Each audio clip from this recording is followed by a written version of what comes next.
Good morning, everybody. Welcome to Hope. We're so glad you're here with us this morning. Would you stand and join us in singing this first song?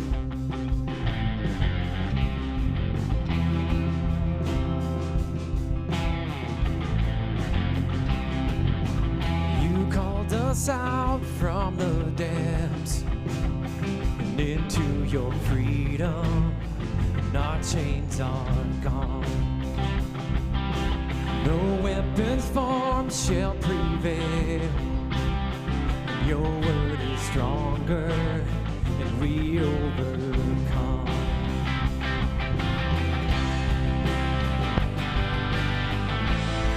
Whoa.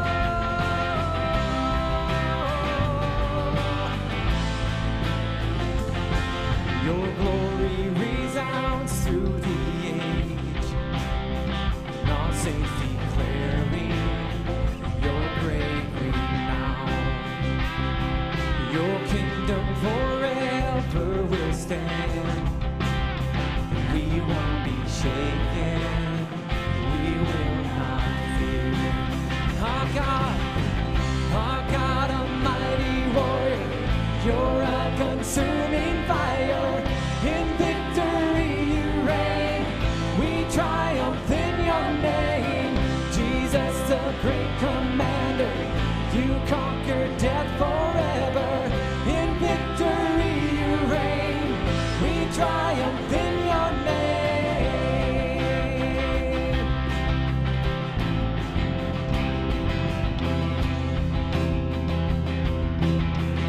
Your glory resounds through the age. All saints declaring your great renown. Your word forever will stand. Oh, we won't be shaken, and we will not fear. Our God, a mighty warrior, you're a consuming fire. In victory you reign. We triumph in your name. Jesus, the great commander. You conquered death forever. In victory you reign. We triumph in your name.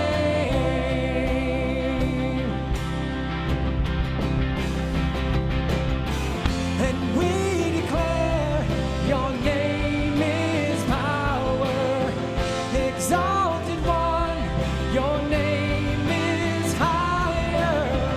You stand alone, a strong defender. Above you there's no other. Above you there's no other. And we declare your name is power. Exalted one, your name is higher. You stand alone, a strong defender. Above you there's no other. Above you there's no other. Above you there's no other. Above you there's no other. Our God, a mighty warrior. You're a consuming fire. In victory you reign. We triumph in your name. Jesus, the great commander. You conquered death forever. In victory you reign. We triumph in your name. Oh God, a mighty warrior. You're a consuming fire. In victory you reign. We triumph in your name. Jesus, the great commander. You conquered death forever. In victory you reign. We triumph in your name.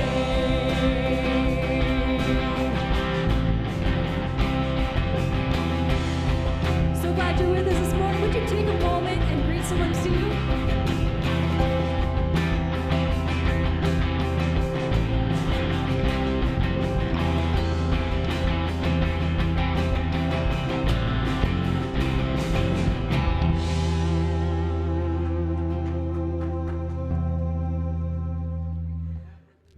Awesome. You all can have a seat and check out this week's announcements.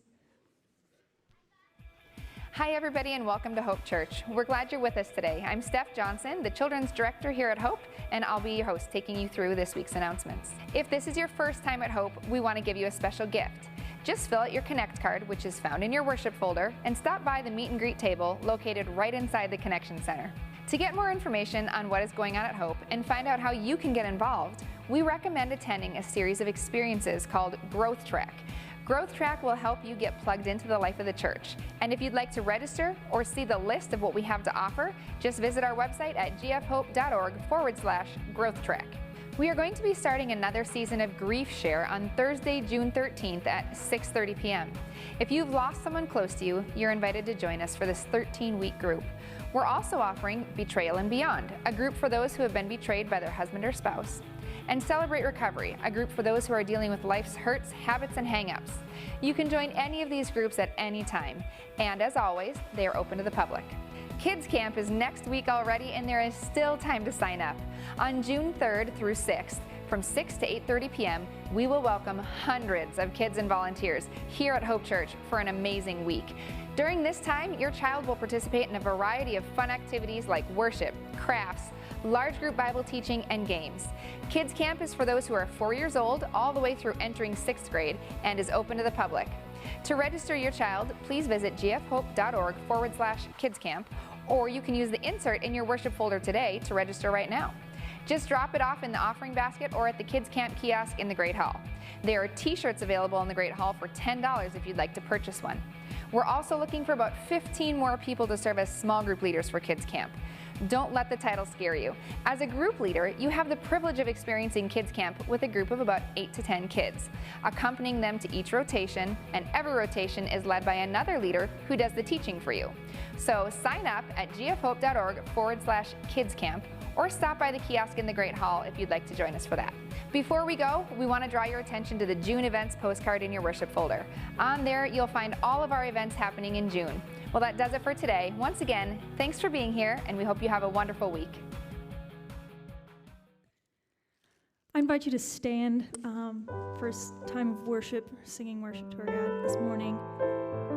As we go through these next few songs, I invite you to remain standing or to sit or kneel, raise your hands, whatever you feel led to do in worship of our God. Our call to worship this morning comes from Philippians chapter 2, and it says, "Therefore God exalted Jesus to the highest place and gave him the name that is above every name, that at the name of Jesus every knee should bow in heaven and on earth and under the earth, and every tongue confess that Jesus Christ is Lord, to the glory of God the Father." And in Isaiah 6, it says that the heavenly beings surround the throne and sing, "Holy, holy, holy is God Almighty. His glory fills the earth." And it says that their worship shook the foundations of where they were. So we get a privilege and an opportunity to join together as people of God, as his body, as his church, in worship of him this morning, and to just taste a little bit of what that's like. So I invite you to join with us as we sing. I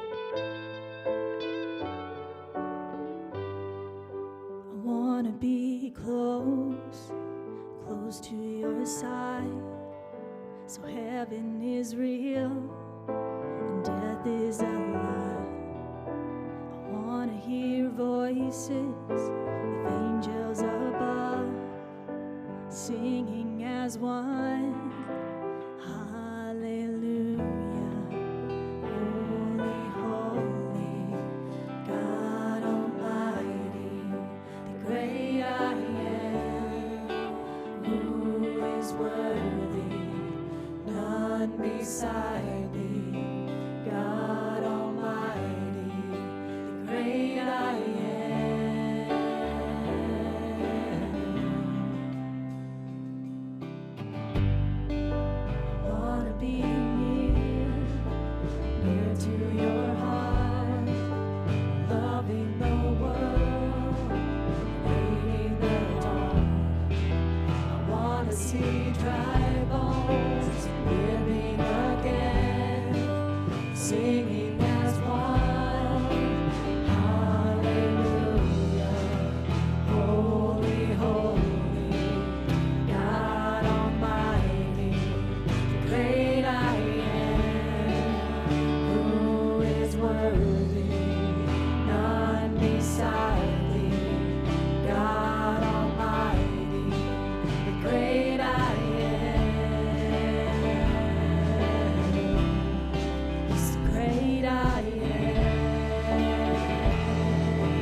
mountains shake before him, the demons run and flee. At the mention of the name, King of Majesty, there is no power in hell or any who can stand before the power and the presence of the great I am, the great I am, the great I am. He's the great I am, the great I am, the great I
Amazing love that welcomes me, the kindness of mercy that bought with blood wholeheartedly my soul undeserving. Sing with me. God, you're so good. Oh God, you're so good. God, you're so good. You're so good to me.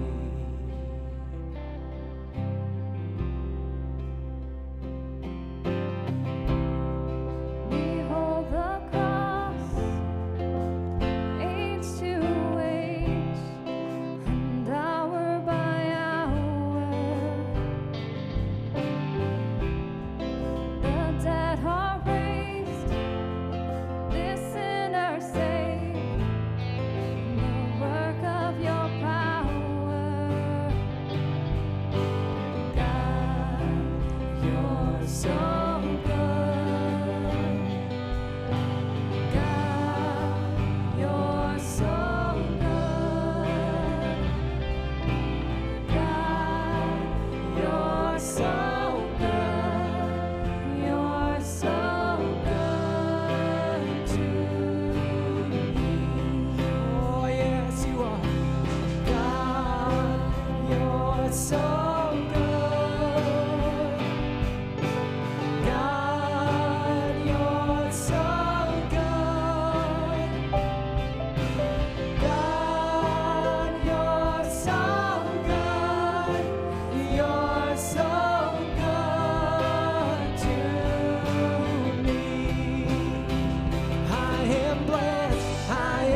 glory of Jesus' name.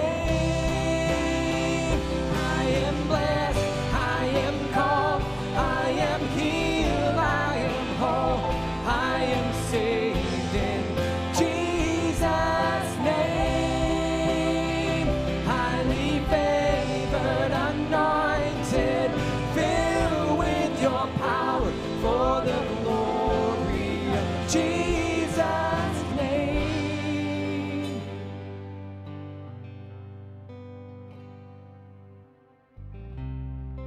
And should this life bring suffering, Lord, I will remember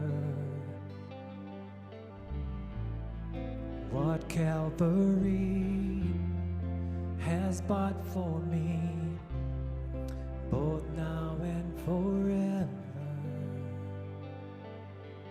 God, you're so good. Yes, you are. God, you're so good. God, you're so good. You're so good to me.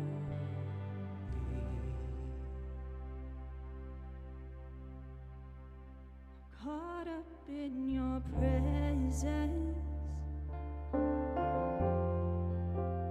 I just want to sit here at your feet. I'm caught up in this holy moment. I never want to leave.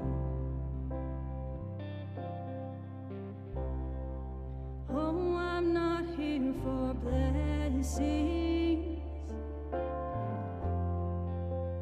Jesus, you don't owe me anything more than anything that you can do. I just want you.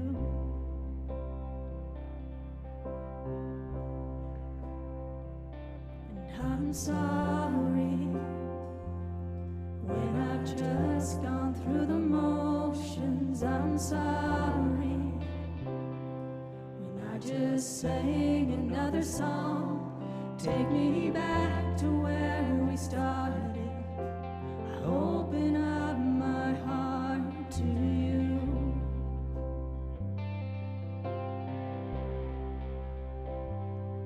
I'm sorry when I've come with my agenda. I'm sorry when I forgot that you're enough. Take me back to where we started. I open up my heart to you.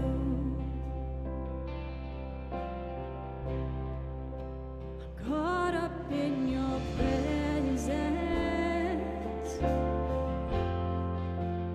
I just want to sit here at your feet. Caught up in this holy moment. I never want to leave. Oh, I'm not here for blessings. Jesus, you don't owe me anything more than anything that you can do.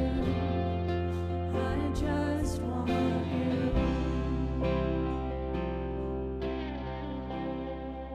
I just want you. Nothing else. Nothing else. Nothing else will do.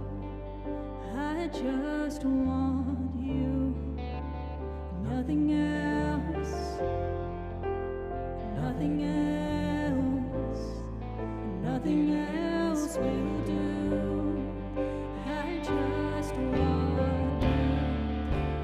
Nothing else. Nothing else.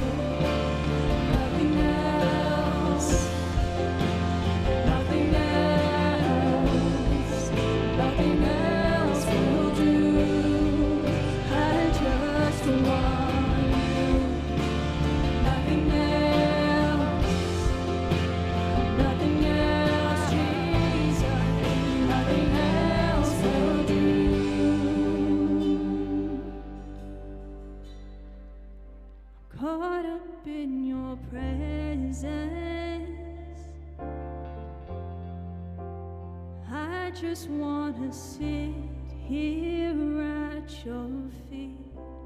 I'm caught up in this holy moment. I never want to leave.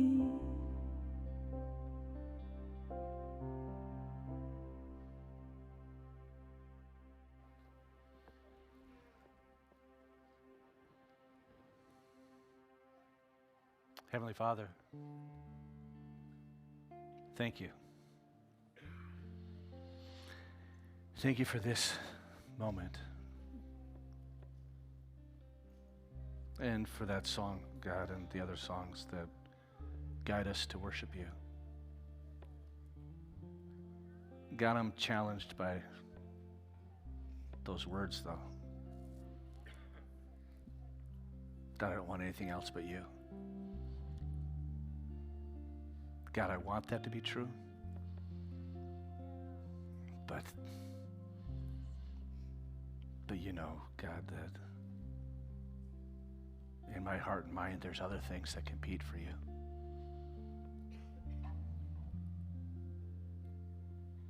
I confess that to you, Father. Maybe we confess that to you. God, I pray that you guide us so that we know you enough, that we consider everything else worthless.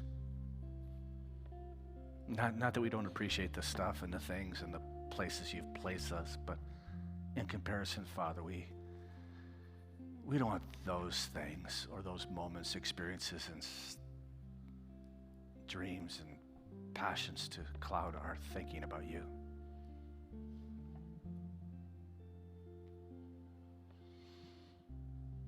God, the reality that your son Jesus came and died for us to give us the freedom to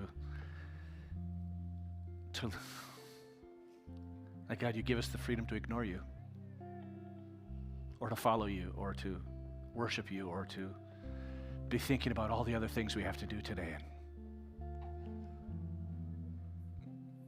God, I thank you for that freedom, but I wish it were different in my heart.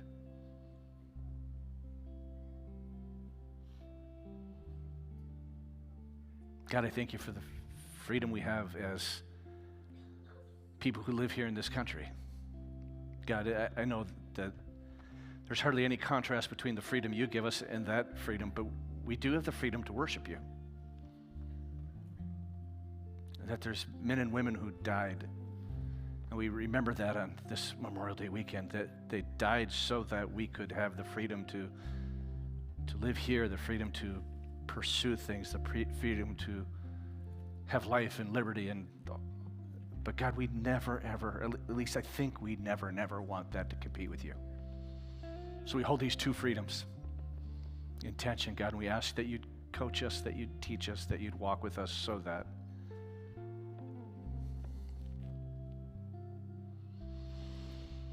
we'd be truly devoted to you. God, again, I thank you for the people that died to give us that freedom in this nation, and for their families and the memories and the hurt that go all along with that. And I thank you for your son, Jesus, who died to give us ultimate freedom. God, may we step fully into both of those freedoms and to honor you through them.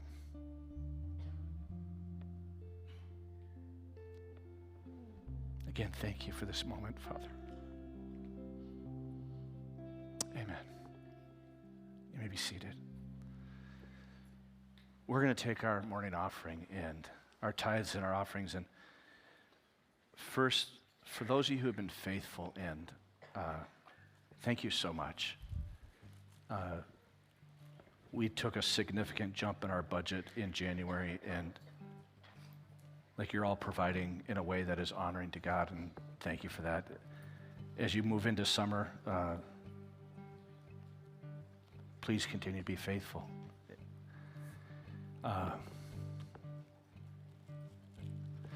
So this moment of giving of our tithes and offerings is not different from the moments we just had.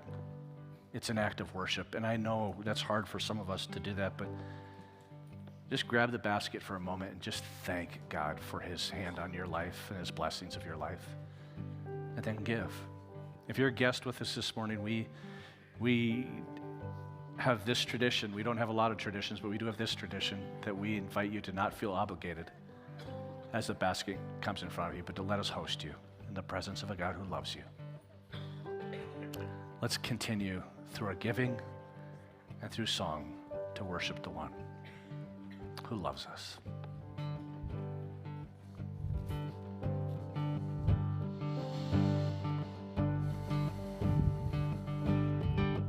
Who am I that the highest King would welcome me?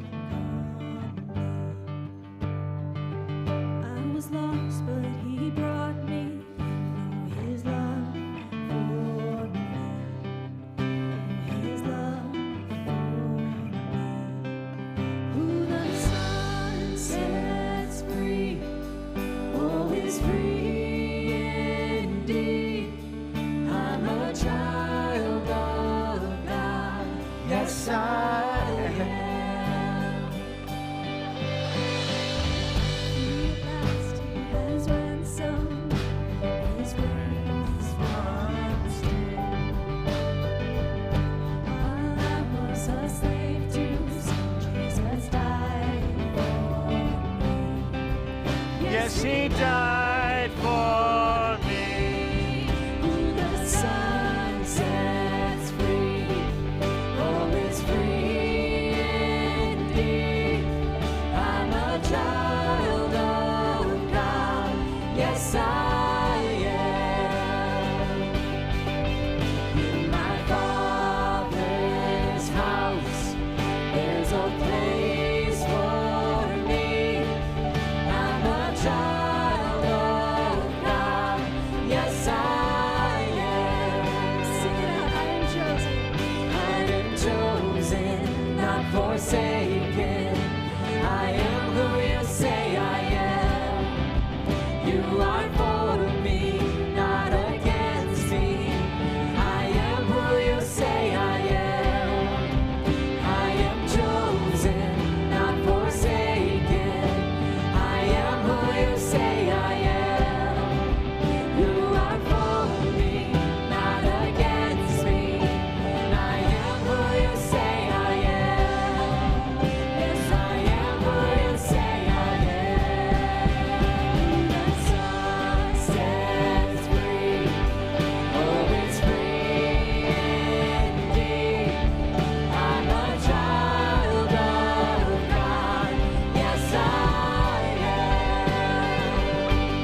it can be a bit overwhelming.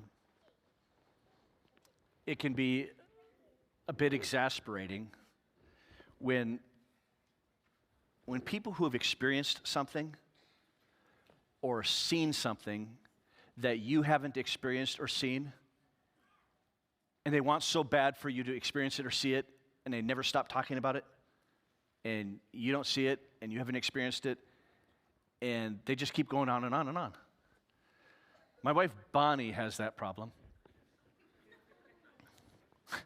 She doesn't see what I see all the time and hasn't experienced what I experienced, and I come home and I'm all pumped up and excited.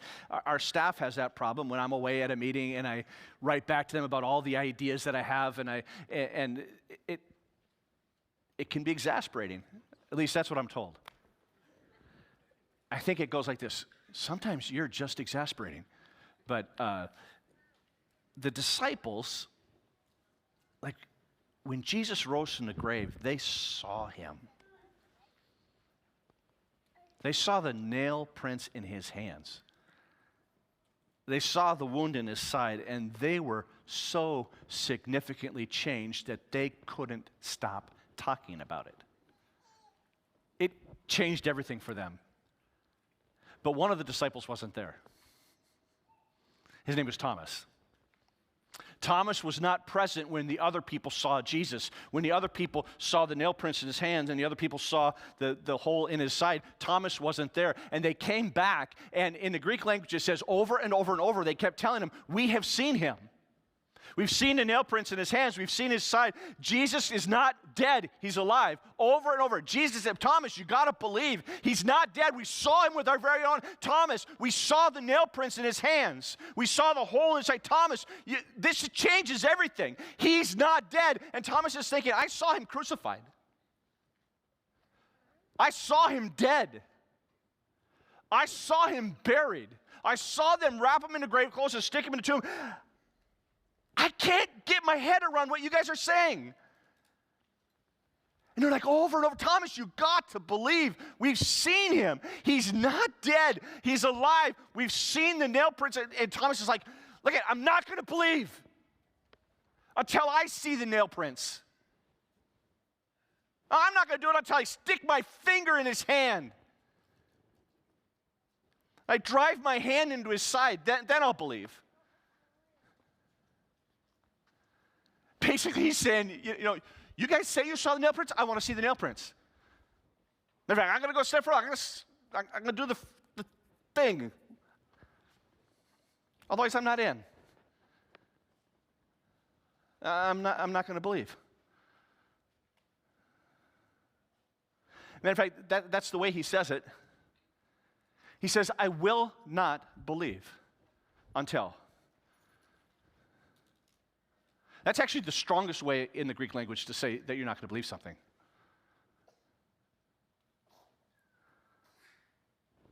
What are the doubts that you have? Like, where is there something spiritually that you say, you know what, I don't think. For some of you, it is about Jesus, right? Whether he died for you or whether he rose again from the grave, or it's whether you'll follow him, that you have these doubts and there's something in you that says, I won't or I can't. What do you do with that? Like some people, what they do is they fake it. They fake faith. They come to church and they pretend they're good people and they pretend that everything's fine and they pretend that they believe. And that's what I'm begging you, don't do that. Because the only person you fool, well, that's probably not true. You probably fool a lot of us. But you don't fool you and you don't fool God. So what I'd like to do this morning is talk about doubt. But I want to start by saying this. Doubt isn't sin. Like as we read the story, and I'll say this several, that Jesus doesn't scold Thomas for doubting. Jesus doesn't shame Thomas for doubting. What Jesus does is he shows Thomas the truth. So if you're struggling with something and it's honest struggle, it's honest intellectual doubt, Jesus isn't going to scold you for that. Jesus isn't going to shame you for that. Matter of fact, what I'd like to help us understand is that Jesus will show you the truth if you're willing. So let me read the story. It's in the Gospel of John. It's the Gospel of John, chapter 20. The Gospels are the first 4 books of the New Testament. They are biographies about Jesus, written by people who followed him, people that hung out with him, people who were contemporaries of Jesus, who were alive when he was alive. They're not written hundreds and hundreds of years after Jesus' death. These were written like right after he died by the people who were there. Matter of fact, the people who were there wrote them, and the people who were there read them, and no one argued about the truth of them. So this is the Gospel of John. We're going to start in verse 20, chapter 20, verse 24. And I'm just going to read this account, and let me explain. Just before this, like the whole week before, Jesus had appeared to the disciples. He appeared to the ladies that went to the tomb, and their doubts were lifted. There was like no question in their head. They had seen Jesus. But Thomas wasn't there. He wasn't there mentally. He wasn't there spiritually. And to be honest, the reason he wasn't there mentally and spiritually was because he wasn't there physically. So let's look at it. It says, now Thomas called Didymus. By the way, the word Didymus means twin. And the word Thomas means twin. Thomas apparently was a twin. We have no idea whether he had a brother or sister. We have no idea about that other person. All we know about this guy who was a follower of Jesus. Now Thomas called Didymus, one of the 12, was not with the disciples when Jesus came. So the other disciples told him, we have seen the Lord. And actually, so the other disciples, that is a present active thing, right? It's like they kept telling him. But he said to them, unless I see the nail marks in his hands and put my finger where the nails were and put my hand into his side, I will not believe. A week later, his disciples were in the house again, and Thomas was with them. Notice about that for a second. Thomas was with it, like he can't buy into it, but he's not running from it. He's doubting what they're saying, but he's not distancing himself. He's with them, because that's where he'd been before. A week later, his disciples were in the house again, and Thomas was with them. Though the doors were locked, Jesus came and stood among them and said, peace be with you. Then he said to Thomas, put your finger here. Oh my goodness. Do you think God knew what Thomas had been saying to the disciples? That's the very thing Jesus says when okay, you want the finger in the hand trick? Go ahead. A week later, his disciples were in the house again, and Thomas was with them. Though the doors were locked, Jesus came and stood among them and said, peace be with you. Then he said to Thomas, put your finger here, see my hands, reach out your hand and put it into my side. Stop doubting and believe. Thomas said to him, my Lord and my God. Then Jesus told him, because you've seen me, you have believed. Blessed are those who have not seen and yet have believed. That would be us if in fact we believe. Jesus did many other miraculous signs in the presence of his disciples, which are not recorded in this book, but these are written. This story, this account by the Apostle John, these are written that you may believe that Jesus is the Christ, the Son of God, and that by believing you may have life in his name. John is saying, look I'm giving you these stories so that you can believe. So I'd like to unpack this a little bit, and it starts, first point is a story of doubt. A story of doubt. This is the story of Thomas, who is called, in popular terms, Doubting Thomas, which I don't think is completely fair. I mean, he had a doubt. He wasn't a perpetual doubter. He had a doubt, just like us. But it's a story of doubt, and doubters are welcome. See, Thomas couldn't get his head around it. And so when you think about doubt, you got to ask yourself, what does that mean to doubt? What is doubt? Let me explain. Right here is unbelief. And right here is belief or faith. Doubt is the murky middle. Doubt isn't unbelief, and it isn't belief or faith. It's the murky middle. It's where some of us live on some of the things that we want to believe or we think about, and we can't quite get there intellectually. We can't quite get there for whatever reason, but doubt isn't either or. And so when you say you doubt, it's that you haven't surrendered to unbelief, but you haven't surrendered to belief yet. You're in the murky space in the middle. I've put this definition in your sermon notes. Doubt is the mental and spiritual state that is between faith and unbelief. It's that mental state that says, I'm not there and I'm not there, or I can't get there yet, or I can't get there yet. Os Guinness, who's an author, has written this in his book, In Two Minds. He says, doubt is not the opposite of faith, nor is it the same as unbelief. Doubt is a state of the mind in suspension between faith and unbelief, so that it is neither of them wholly, and is each only partly. It's what I call the murky middle.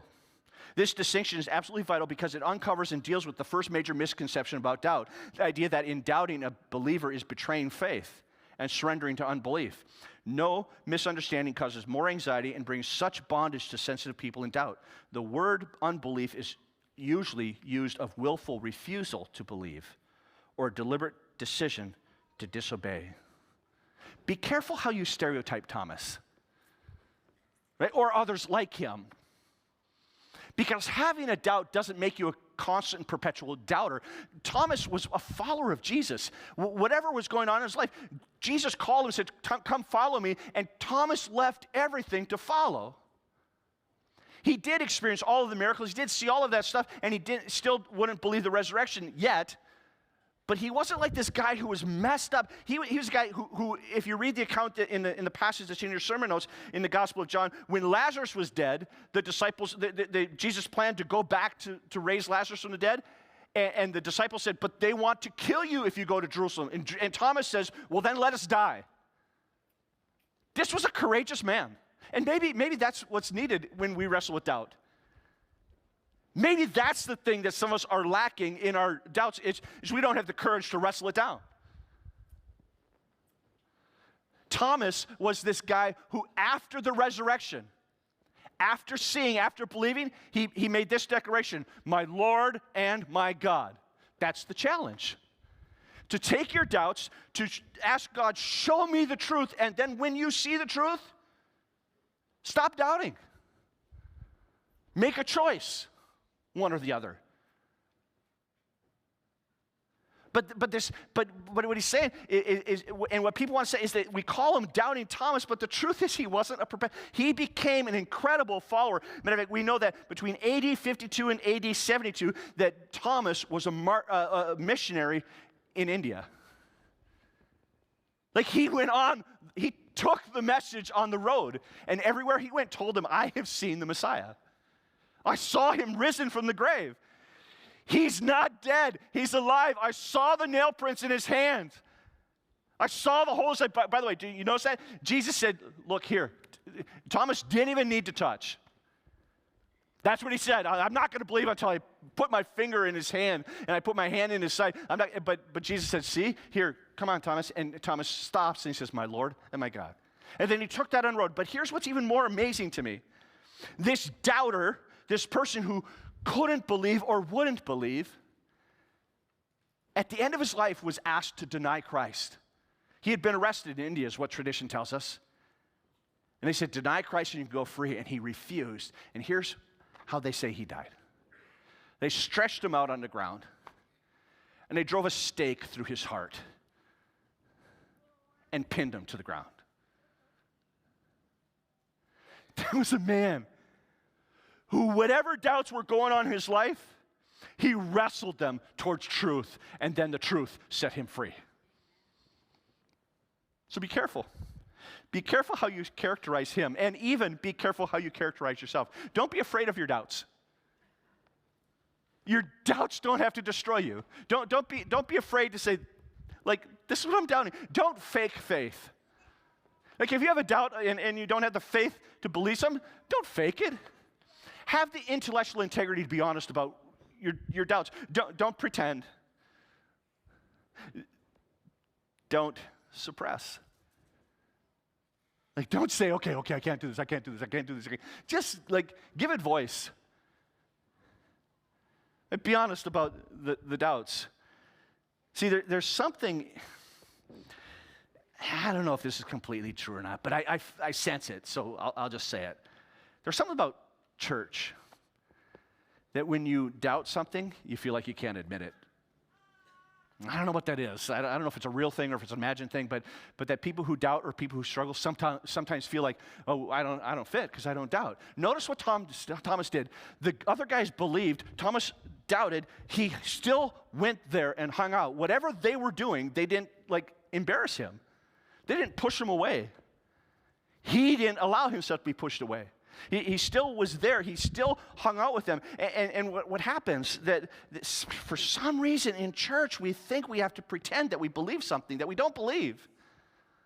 And I'm begging you, help us be a church where doubters are welcome, where people who struggle are welcome. Because the very doubts that you have when pursued to truth will become the stepping stones to amazing faith. Because when you pursue it and when you see the truth, you, even more than those who didn't doubt, you have this strong conviction. I know this is true. That's what happens. That's what happened with Thomas. It propelled him forward. It was like the doubt was a prelude to amazing faith in Jesus Christ. And the truth is, humans are made with this questioning thing in us, I think. At least it's there in my grandkids. Why, Papa, does this have, why do the bees sting you and not me, Papa? Why does Daddy do that? Why does Mommy, why? I don't know everything. But I love you. Right? It's just like this constant why. Well, maybe that's a part of who we are. Maybe God doesn't mind the why. Maybe God isn't afraid of your why. Maybe your why matters as much to Him as it does to you. So the doubts become these stepping stones, and they don't become automatically stepping stones. They become stepping stones when you challenge and investigate those doubts. So here's the second point: digging into your doubt. Digging into your doubt. That's what Thomas did. He said, look, this is what I've got to see. And then he hung out with those who had seen. He didn't distance himself or divorce himself from them. So for those of us who doubt, I want to ask or invite you to ask 3 questions. There are 3 questions about your doubt, and this will be work you'll have to do at home. Okay, you came to church this morning. School's almost over, but you get homework. Right, here's the first question. What are your doubts? Or what are my doubts? Right, just ask yourself, because some of us, we just hide under this cloud of doubts and say, the reason I don't doubt, I struggle with doubt. But have you ever named them? This is my doubt. Or what specifically is your doubt? For Thomas, it was clear, I do not believe that Jesus rose from the dead. Other people say, well, I doubt that he died at all. Other people's doubt has to do with them. I don't doubt that he died and that he rose again. I just doubt my ability to live out what he calls me to live out. Or some of you, it's I believe this and I believe this, but this story in the Bible, are you kidding me?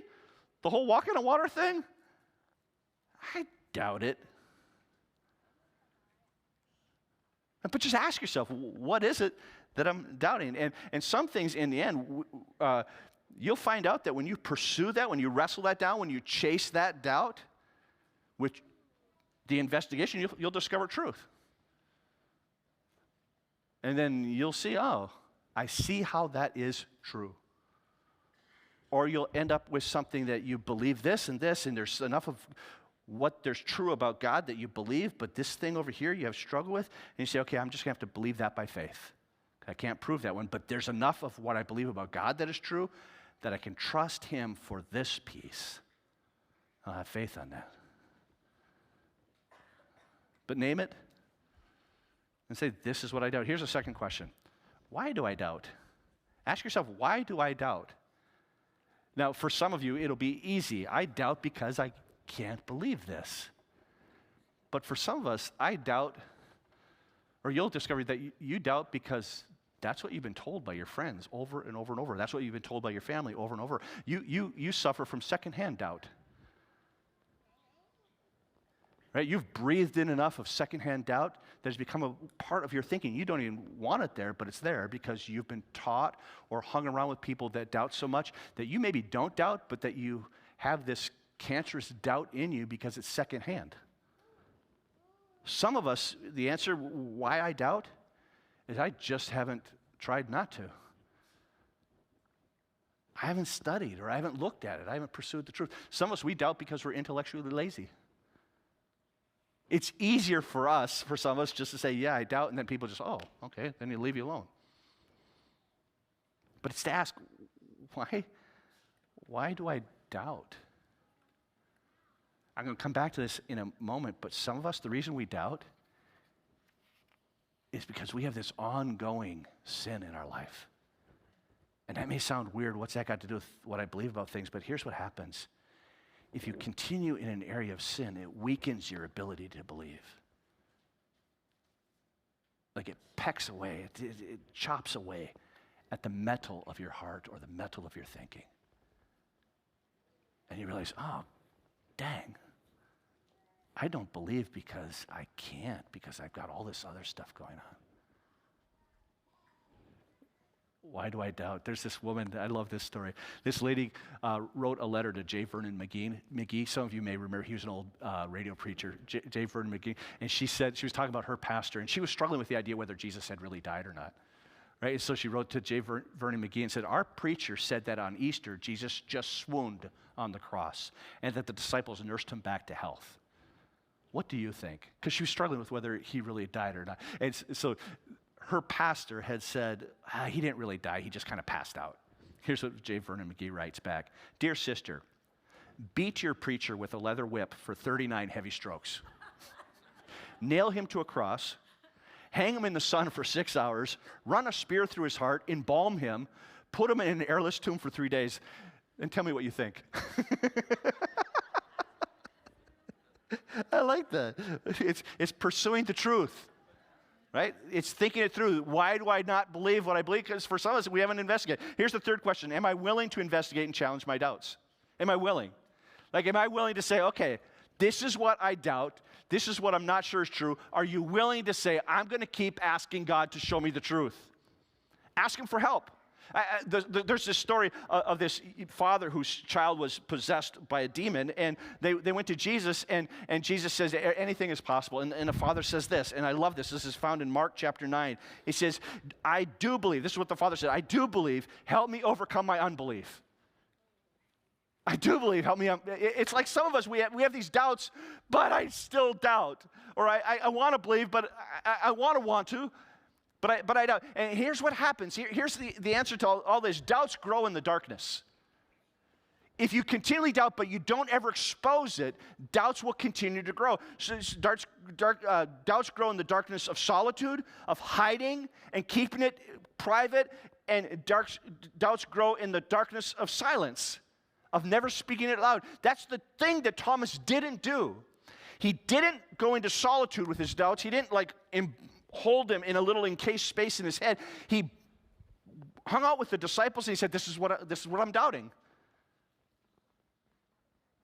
So find someone and say, or even just for yourself or before God, write down the doubts and say, this is what I'm having trouble believing. Drag those doubts out of the silence and out of the solitude and into the light and say, God, would you show me? Because here's the promise. He won't scold you. He won't shame you. He'll show you. I am convinced that God will show you the truth if you honestly seek. If you seek him, he will be found by you. It's just true. But some of us, what we do, Bonnie, my wife, has put blackout curtains in our bedroom now. Blackout curtains they're not like regular curtains, they're curtains that you can't see through. I mean, I guess regular curtains you can't see through, but there's no light that comes through. And so you could be laying in bed, and if you don't have an alarm clock or something, it can be like 9:30 in the morning, and you think it's pitch black outside because they're so black. And then you go up to the curtain, you go like this, poof, and you're hit by the sun.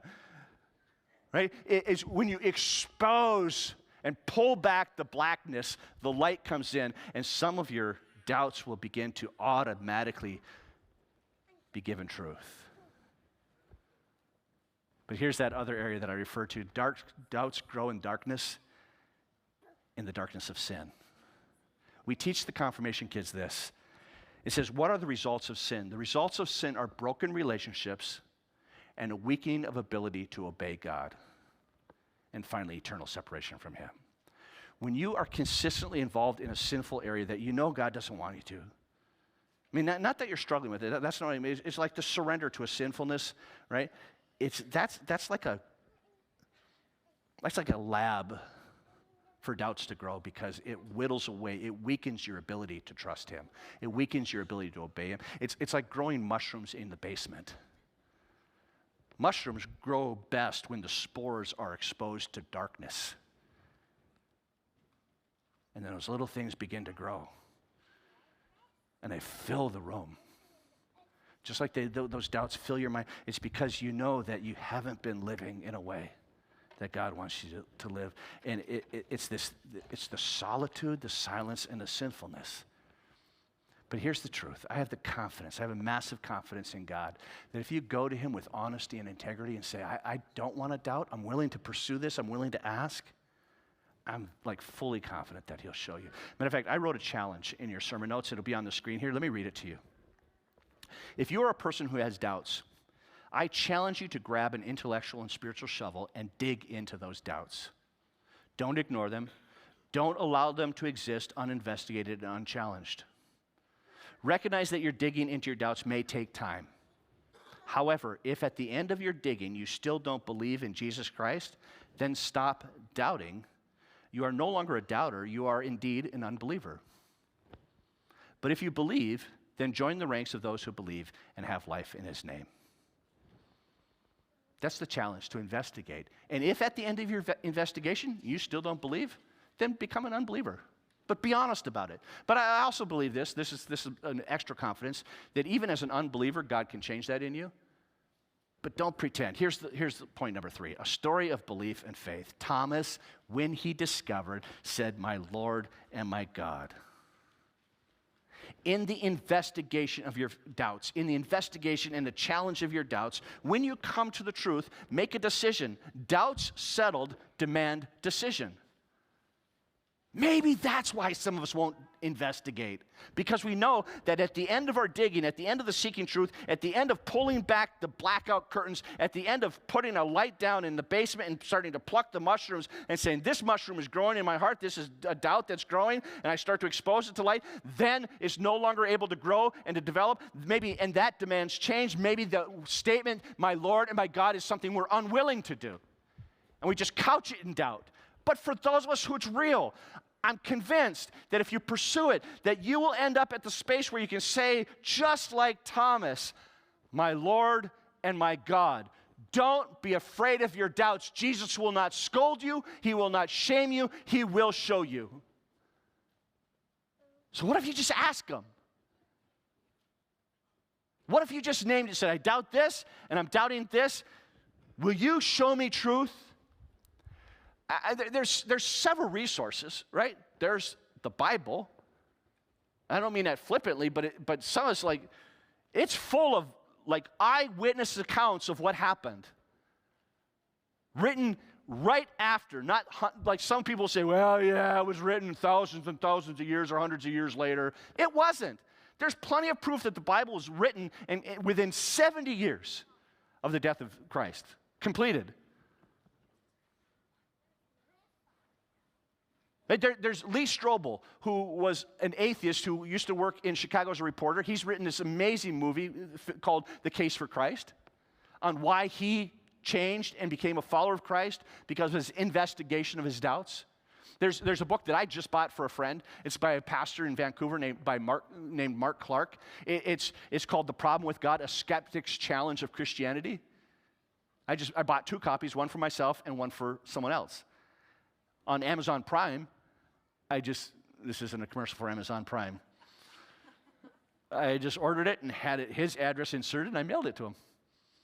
And then I called him and said, hey, I just bought you a book. Let's read it together and let's talk about it. But you can pursue your doubts. Next Sunday, I'm going to talk about the Apostle Paul, who was formerly called Saul. Saul was an opposer of Christianity, like an opposer. Like his goal was to put Christians in prison, to kill them and destroy their lives because of their beliefs.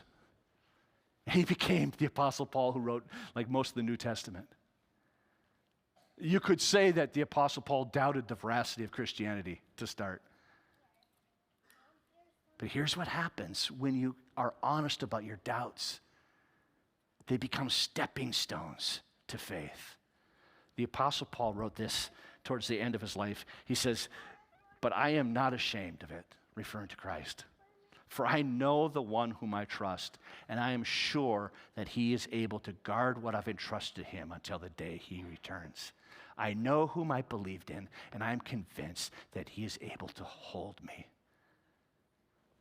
For some of us, wouldn't it be amazing if we could be that convinced? Maybe not today. Maybe not tomorrow. But what if 5 years from now, after honestly seeking truth, you could say, yeah, I do believe, I'm convinced. Some of us grew up with a space in our life where we were convinced about it. And we've grown distant from it. We've started to have our mind fill in with darkness, and mushrooms are growing in our hearts. Maybe it's be a return to truth. Some of us grew up in a space, or we've been living in a space, we've never fully been a part of that. But you know there's an inkling in your heart that says, I wonder if this is true. What if you just wrestled it down and seek the truth? And here's the promise. It's a Memorial Day, right? It says in the Bible, the truth will set you free. Don't pretend. Don't fake it. Don't suppress it. Say, God, will you help me believe this if it's true? Amen.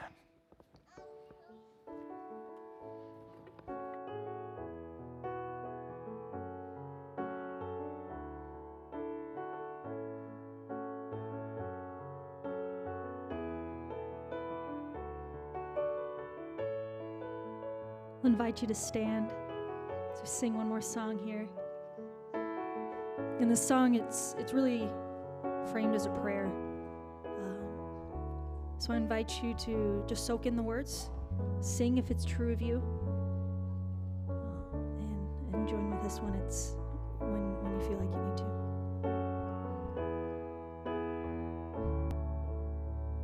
I need you. Soften my heart and break me apart. I need you to open my eyes to see that you're shaping my life. And all I am, I surrender.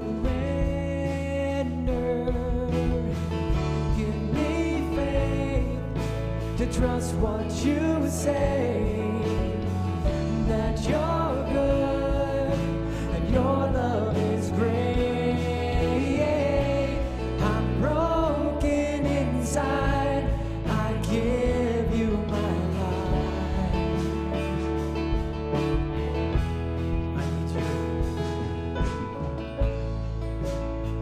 I need you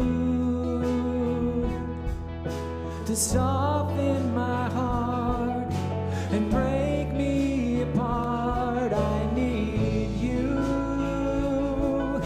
to pierce through the dark and cleanse every part of me. And all I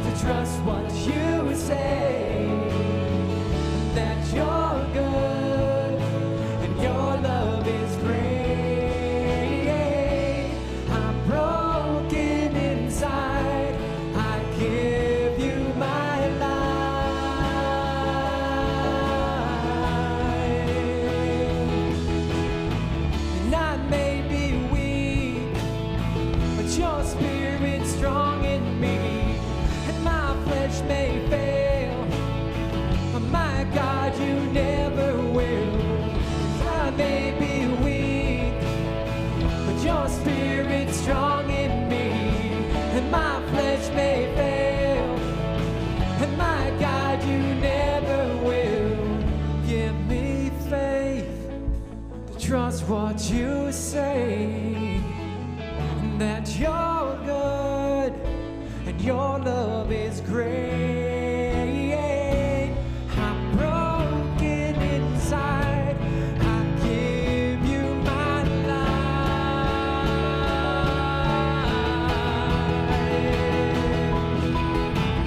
Give me faith to trust what you say, that your love is great. I'm broken inside, I give you my life.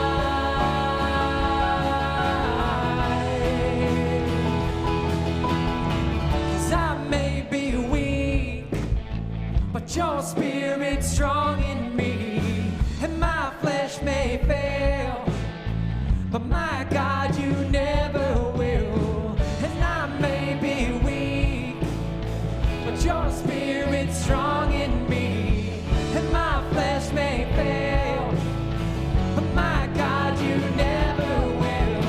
'Cause I may be weak, but your spirit's strong in me, and my flesh may fail, but my God, you never will. 'Cause I may be weak, but your spirit's strong in me, and my flesh may fail, but my God, you never will. He will never fail you. Give God praise. If you're home listening on the internet or driving in your, don't watch on in your car driving, but wherever you are and those of us here, may the Lord our God bless you. May He cause His face to shine upon you. May our God who loves you lift up His countenance upon you, filling you with His grace and granting you His peace. Go into the world and be a fully devoted follower of Jesus Christ. Let God love you, love Him in return, and love others. In Jesus' name, go be church. Amen.